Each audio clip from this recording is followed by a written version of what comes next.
What's going on? I figured I'd record a video of myself. This isn't religious, which is mostly what my channel is about, but I thought I'd post it because I'm living in Japan. Can I show you an example? I don't want to show you an example, but there's Japanese stuff going on around here. Don't worry about it. I'm telling you the truth. But I was thinking today about something I told a coworker. He was asking me, when it comes to health, if you're asking a question in English, how are you? Can somebody respond, I'm good, or I'm not good? Is that an appropriate response? And I didn't intend for it to be complicated, but I gave him kind of a complicated answer, which is basically, no, I don't think you should. Not because it's wrong, but we're talking about teaching this to kids. And I telling him, I don't really think that's the best way to teach it to kids. It's a very subtle thing, and I was struggling to really explain it concisely, and I think I gave him the wrong impression, the way that I said it. But I'm gonna try to explain it to myself here. In the U.S., as much as we have geographical divisions, Californians are more liberal, Floridans are more conservative, generally speaking. Everybody really is an individual. You can't take people's views for granted. And in every way, especially word choice, but there's other things too, you have to be careful about what you say to people and how you say it. So an example I just thought of, which is very true, is if I'm talking to a person, really anybody, but especially a woman, if I say, men are stronger than women, in that way, without changing the words, just like that phrase, some women are perfectly fine with that, especially women with older brothers who wrestled with their older brother once and are like, oh wait, he's much stronger than me. A lot of women, obviously more liberal feminist women, would be offended by that, regardless of in what context I say it or how I say it. And so I just wouldn't say that to any woman, and I probably wouldn't say it to any man either. It's a very rare situation where you have to say that, that it would be relevant, and even if it was relevant, I probably wouldn't say it anyways around an American. And it's not because it's wrong. There's nothing wrong with that statement, and it's completely true. But it's just probably going to offend somebody, even though there's really nothing wrong with that statement. Now I said I'm good or I'm not good. I told him it's probably not the best thing to teach because it's basically the most informal way you could possibly say it. And you should probably say, so the standard one that every American knows that most people say is, I'm fine, or I'm fine, thanks. That's great, because it's technically not formal English by any means, but it is the normal thing to say.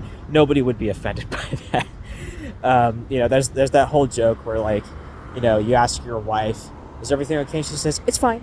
Yeah, okay. There might be a time where it comes off as maybe standoffish, but in general, that's just how people talk. I'm fine, thanks for asking.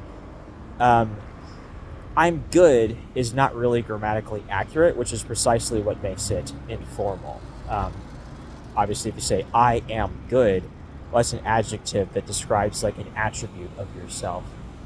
And I'm a good person, basically. It's not really proper grammar. When you say I'm well, for example, well is an adverb. The adverb describes am, the linking verb there. That is grammatically correct. Actually calling yourself good in most contexts is not really grammatically correct. And again, that's why it's the more casual, informal way of saying it, because it's actually wrong. That's a lot of what slang and informal language is in any language. Is that it's actually grammatically incorrect, which is why it is slang. Less educated people say it. So it's not really wrong to teach kids not to say, or teach them something other than I'm good or I'm not good. It's not really wrong, but the question is, what does it say about you that you say that? And what it says is you are less educated. It says perhaps you are less thoughtful. It might imply, and I think this is a rare situation that someone would infer this, but it's possible someone could imply or infer that you don't really care enough to think carefully about what you say to them, that you don't, you're basically treating them as a peer or perhaps someone lower than you on the totem pole because you're not really trying to be polite. And a large part of being polite is speaking more formally. We do have that in English, and we just don't, it's not quite as clear as it is in Japanese, where there's prescribed verb conjugations they're called Kegel, that are more formal than not. English has like none of that. We used to have thou versus you being the more formal of the two, but now we don't even have that. Spanish, like Spain Spanish, still has that, right? It's vosotros versus ustedes. But they dropped that in Latin America for the reasons I've already explained. But anyhow, it got me to thinking, part of this about what you do and don't say around this or that kind of a person, it's about political biases and affiliation, like men are stronger than women, don't say it around feminists, But we also have classism in the U.S., and you see a lot of it with making fun of like Trump supporters and making fun of Trump himself for like allegedly having a middle school vocabulary. I think that's probably true, actually, but I don't know if I'd make fun of it. It's just kind of like where the average American's at. The average IQ's dropped like 3 points in the past couple decades. We're not the smartest group of people, really. So, I mean, he's just speaking to his people. That's not a political statement, by the way. Just like, this is where Americans are at in terms of our verbal abilities. He's not wrong. But there is classism towards people in basically every country who there's classism against, like it's considered low class to sound less intelligent and to sound less educated. And classism works in favor of people who sound more intelligent and sound more educated. And so in most contexts, it's better to sound more intelligent and more educated. Is that all contexts? No, because there's definitely neighborhoods and situations in which you're actually better off blending in, essentially. But in many cases, especially in the workplace, in front of your boss, in a job where intellect is a part of the job, it's better to sound smart. It's better to sound educated. And my point to the coworker was that in the context of teaching kids, we should be teaching them how to sound more intelligent and more educated, because that's basically what the classroom is for. And obviously he has kind of a different vision, and I was trying to explain to him, like, this isn't like my arbitrary attitude. It's like actually because he cares about the kids too. He's a good guy. He doesn't have bad intentions. He has good intentions, but he's just kind of going about it the wrong way. Like, he wants English to be fun, and he's not. Okay, I want to qualify. He's not going about it the wrong way in general. It's just this particular issue. He wants English to be fun and accessible for the kids, and English class can be fun and accessible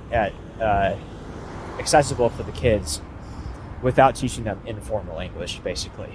I think that's what he enjoys, and I totally understand that. But the reality is, socially, things are a lot more complicated. And speaking, let's say you're a Japanese guy who moved to the US or Canada, and you're dating an American woman or a Canadian woman, and she takes you home to her parents. It's not good in front of anybody's parents as the potential spouse, male or female, to sound more low class, to sound less educated, to sound less intelligent.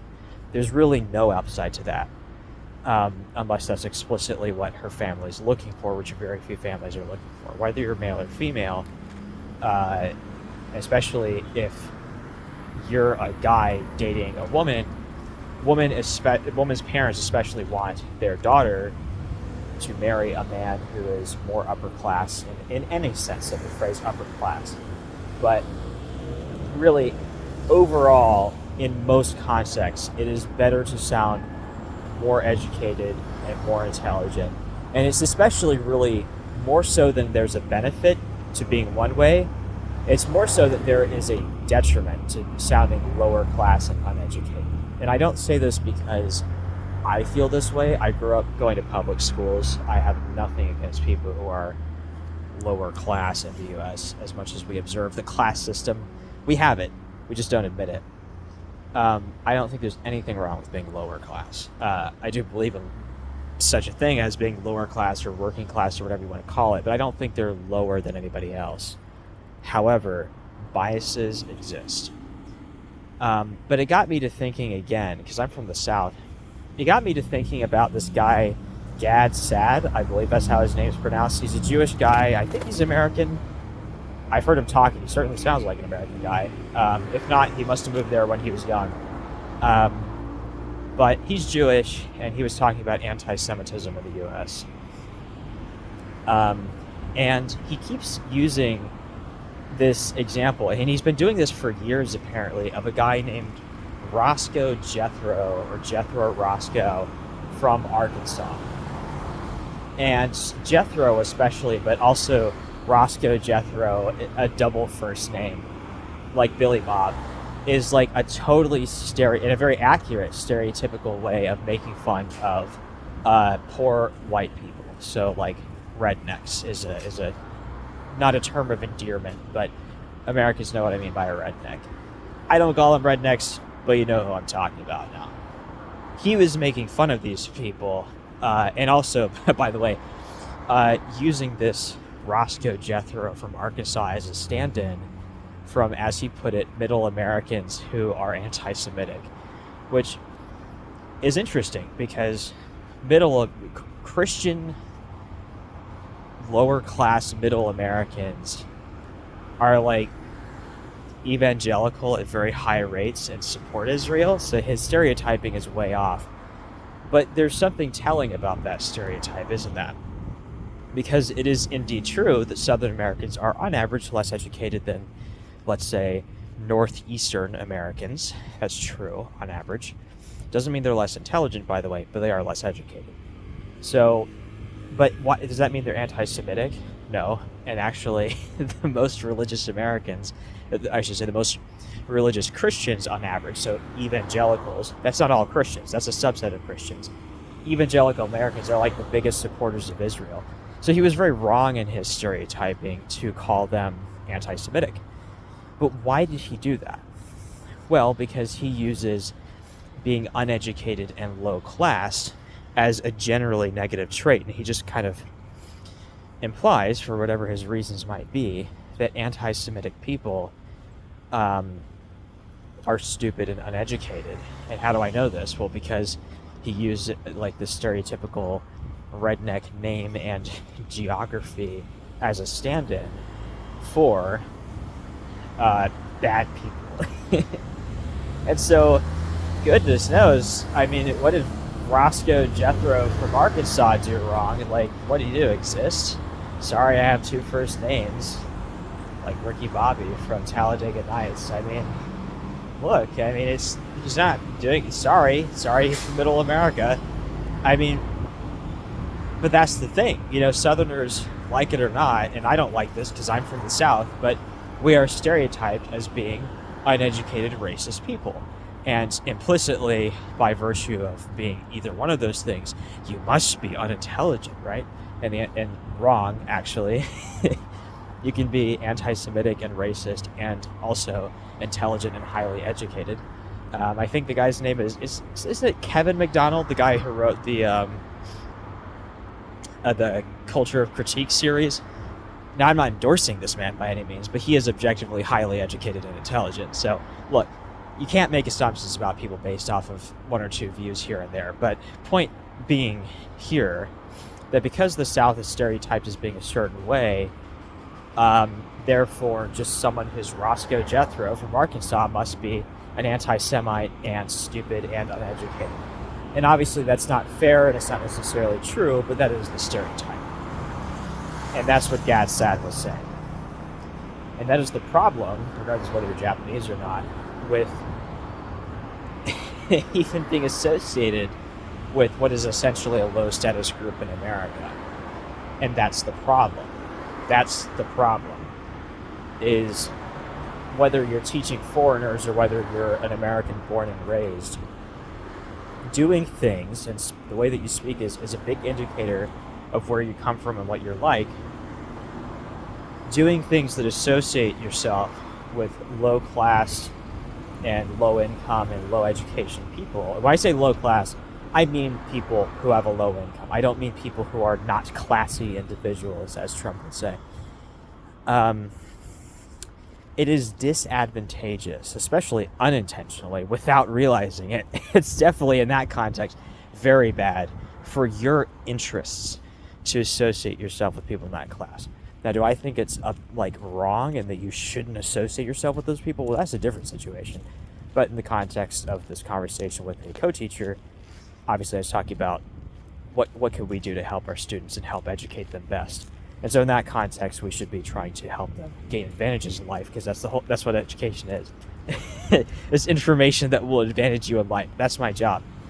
Obviously, it's totally fine to be poor and not very well educated, because there's nothing wrong actually with either of those things.